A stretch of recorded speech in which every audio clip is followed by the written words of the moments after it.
Hey YouTube, it's ICU, and today I'm going to be doing an installation for the full body invisible shield on the iPad 2. Now, when I actually went to get it, I got it at a kiosk in a mall, and surprisingly, all they gave me were these two sheets. Now, this one is the back one, and this one is the front one. So, all I got were these two sheets, and I also got this bottle of spray right here. And in addition to that, I got this squeegee and also this little baggie that they recommend using to clean the screen of your devices with before actually installing it. So the same is true when you do any single installation with the invisibleSHIELD products. What you want to do is, first of all, make sure that your device is completely clean and your hands are also clean as well. Now what you can do is you can pick up some canned air, I have one right here, and make sure that you get all of the debris off your iPad. And then in addition to that, make sure that you wipe it down with the microfiber cloth / bag that they provided you with, and make sure that both the front and the back are completely wiped down, and I have already done that. Also, the guy told me to make sure to add a couple drops of soap to this. Basically, this is only water with a little bit of their soap in it already. However, he suggested that I put about 2 to 3 extra drops of soap in this so that it allows to slide around on it. So I'm going to start with the front part first. What you're going to do is take the spray and just spray your hands a couple of times, and they recommend this when you do any installation so that it does not stick to your hands. Okay, so once you've done that, then you can start by peeling the actual invisibleSHIELD off of the paper itself.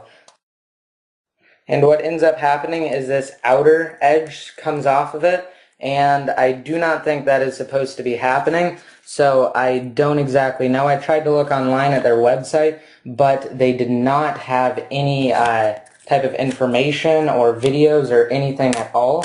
So I'm just going to go ahead and take this outer part off first. I did end up getting it. I got a corner of it off. However, now my hands are completely dry again, so I'm going to go ahead and just spray them really quick. And when I've seen installations of this before, and when I've actually installed it before, they make sure that their hands are completely soaked with this solution so that it does not stick at all. And they also said to make sure that every single one of the little pieces are taken out. Like, for instance, this is not supposed to be on there, the home button, because it did have complications with other devices, so they ended up taking it out. And they also said to make sure that this camera hole is out of it as well. So I'm going to go ahead and take this part out. And just to let you know ahead of time, this is a pretty wet process, this entire thing, because after you do that and after you get it off and do that entire thing with your hands, you're going to completely soak this part of it, so the backing of it that you're going to use to then place it on your device. Now, once you have it on your device, you can actually move it around. So I'm going to place it down, and now you can go ahead and just wiggle the entire thing around until you get it to the exact position. Alright, so I have it perfectly lined up right now, and as you can tell, it looks like a total mess. So what you're going to do is you're going to take the squeegee that they provided you with and make sure you just work out every single one of the bubbles. Now, this is not hard to do at all because it is wet. And the reason why I do have this microfiber cloth underneath my iPad is so I can put it up around the edges so that when I push the water out, the microfiber absorbs the water and it doesn't get around the back of it and it doesn't get inside of any ports. You want to make sure that you take it and you push it to a side that you know does not have anything on it. And again, if you have something to wipe up the water with, that is excellent. Just make sure that you get all of the bubbles out. Alright, and when it starts to actually stick down and you can feel it sticking and it doesn't really slide around anymore and you have all of the water out, you are pretty much good to go. You can go ahead and take something to dry it off with, and I'm actually just going to use this microfiber cloth again that they provided me with, and just make sure you gently rub around and try and be careful not to spill over any excess liquid that remains on the top of it. And also too, I'm going to go ahead and take this and get a close-up of it.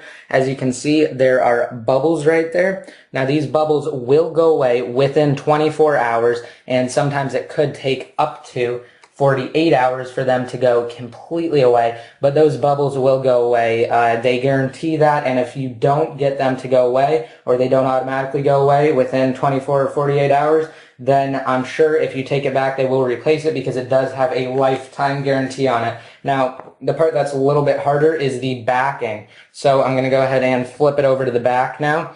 And I'm actually going to go ahead and get a different microfiber cloth really quick. So I'll be right back because this one's pretty wet. Alright, so I am back with a clean microfiber cloth. And now basically the same exact thing applies for this one as well. I'm going to go ahead and actually try and get it off first because it was a little hard when I actually used that liquid to wet down my hands before beginning. Alright, so I have this part off now. And I'm going to wet down my hands again.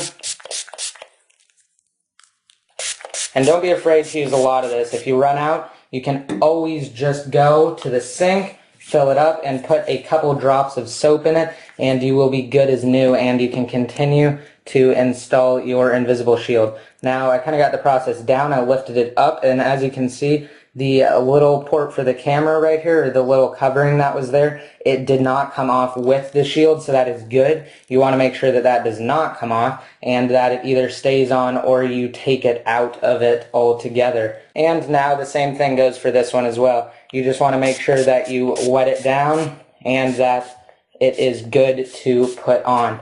Now, these are pretty easy to align. The front was actually extremely easy. Obviously, you want to be careful of the speaker holes right there and also the dock port right there. Just kind of work around that.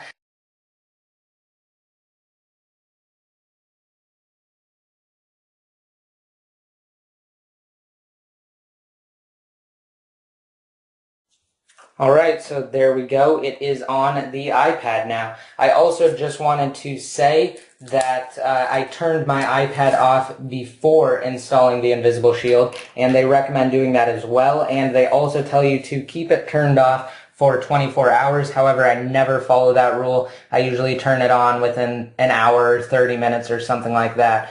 So just be sure to use it really carefully and do not hit the edges against anything or get it caught. I'm just going to go ahead and go over the edges and how the install went really quick. So it went pretty much perfect for the speakers as well as the charging port. Now I did get a hair under there again, so I just took that out and put it back on, and going over the edges again. So there we go. And this is the first time I've actually seen this, but this Invisible Shield does say Zag on it. So I've never seen that on an Invisible Shield before. I don't particularly like it. I mean, it's not something that you'll see, but again, I do not like having any type of watermark or anything on my device.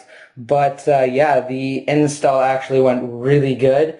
Surprisingly easy. It's basically foolproof because again, you can lift it up multiple times and set it back down, and you will pretty much be good to go. So I'm just going to go ahead and wrap this up here, and I'll come back sometime around tomorrow or the next day, and I will do like a 24-hour after thing, just showing you guys how well it ended up turning out once all these bubbles and stuff ended up going away. So I hope you guys like this video. Please remember to rate it up. Let me know what you think in the comment section down below, and be sure to hit that subscribe button. Until next time, this is ICU, signing out.